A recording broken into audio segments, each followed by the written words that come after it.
본문은 사무엘하 17장 15절에서 29절, 제목은 다윗을 돕는 사람들입니다. 후세가 사독과 아비아달 두 제사장에게 말했습니다. 아히도벨이 압살롬과 이스라엘 장로들에게 이러이러하게 계략을 세웠고 나도 이러이러하게 계략을 세웠으니 이제 너희는 빨리 사람을 보내 다윗에게 전하기를 오늘 밤에 광야 나루터에서 자지 말고 아무쪼록 건너가소서 하라. 혹시 왕과 그를 따르는 모든 백성이 몰사할까 하노라. 후세는 얼마 전 다윗이 자신에게 명한 대로 예루살렘 왕궁에서 있었던 일을 사독과 아비아달 두 제사장에게 전했습니다. 당시 광야 나루터에서 소식을 기다리고 있던 다윗에게 속히 건너가 안전을 도모해야 한다고 전했습니다.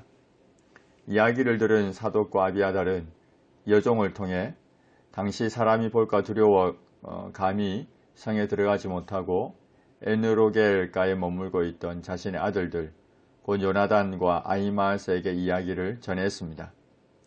이때 한 청년이 이 두 아들을 보고서 압살롬에게 알렸습니다. 두 사람이 빨리 달려서 바후림 어떤 사람의 집으로 들어가서 그의 뜰에 있는 우물 속으로 내려갔습니다. 이 우물은 땅 속에서 물이 솟아나는 샘이 아니었고 우기에 내린 빗물을 저장해 두기 위해 판 우물이어서 내려가 숨을 수 있었습니다. 그 집 여인이 덮을 것을 가져다가 우물 아귀를 덮고 찌은 곡식을 그 위에 널어서 우물인지도 알아보지 못하게 했습니다. 여호수아 당시 기생 라합이 이스라엘 정탐꾼들에게 베푼 도움을 연상케 합니다. 압살롬의 종들이 그 집에 와서 여인에게 묻기를 아히마아스와 요나단이 어디 있느냐 하자 여인이 그들에게 대답하기를 그들이 시내를 건너가더라고 했습니다. 그들이 찾아도 만나지 못했고 결국 예루살렘으로 다시 돌아갔습니다.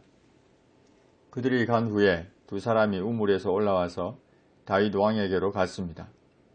다윗 왕에게 말하여 이르되 당신들은 일어나 빨리 물을 건너가소서 아히도벨이 당신들을 해하려고 이러이러하게 계략을 세웠나이다고 하자 다윗이 일어나 모든 백성과 함께 요단을 건넜습니다. 새벽까지 한 사람도 요단을 건너지 못한 자가 없었습니다. 아히도벨은 자기 계략이 시행되지 못함을 보고 나귀의 안장을 지우고 일어나 고향으로 돌아가 자기 집에 이르러 집을 정리하고 스스로 목매어 죽었습니다. 아히도벨은 자신의 모략이 채택되지 않은 데 대한 심한 불만을 가졌고 당대 최고의 모략가로서 모멸감을 느꼈을 것입니다. 뿐만 아니라 압살롬의 반란이 실패할 것이란 예견을 했을 겁니다. 그리고 그 반란이 실패한다면 자신이 처형당할 것은 너무도 명약관화한 일이었습니다. 그래서 고향으로 돌아가 자살합니다. 그는 자신에게 닥친 난관을 극복하고자 노력하기보다 그 문제에 사로잡혀서 완전히 주저앉아 버렸던 겁니다. 그는 그의 조상의 묘에 장사되었습니다. 다윗은 요단 동편 약 50km 지점에 위치해 있는 마하나임에 이르렀습니다. 그리고 압살롬은 며칠 동안 병사를 모집해서 이제 모든 이스라엘 사람과 함께 친히 요단을 건넜습니다.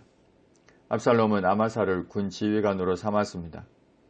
아마사는 다윗의 군사령관으로 있는 요압과는 사촌 형제입니다. 그리고 아마사와 요압은 모두 다윗의 조카입니다. 압살롬이 이끌고 간 이스라엘 무리는 압살롬과 함께 길르앗 땅에 진을 쳤습니다. 다윗이 마하나임에 이르렀을 때 암몬 족속에게 속한 라빠 사람 나하세 아들 소비와 로데발 사람 암미엘의 아들 마길과 로굴림 길르앗 사람 바르실레가 침상과 대야와 질그릇과 밀과 보리와 밀가루와 볶은 곡식과 콩과 팥과 볶은 녹두와 꿀과 버터와 양과 치즈를 가져다가 다윗과 그와 함께한 백성에게 먹게 했습니다. 다윗과 함께한 백성들에게 가장 필요한 적지 않은 양을 가져다 주었습니다. 이는 그들 생각에 백성이 들에서 시장하고 고나고 목마르겠다 함이었습니다. 어려운 상황에 놓인 다윗을 위하는 사람들이 주변에 이처럼 많았습니다.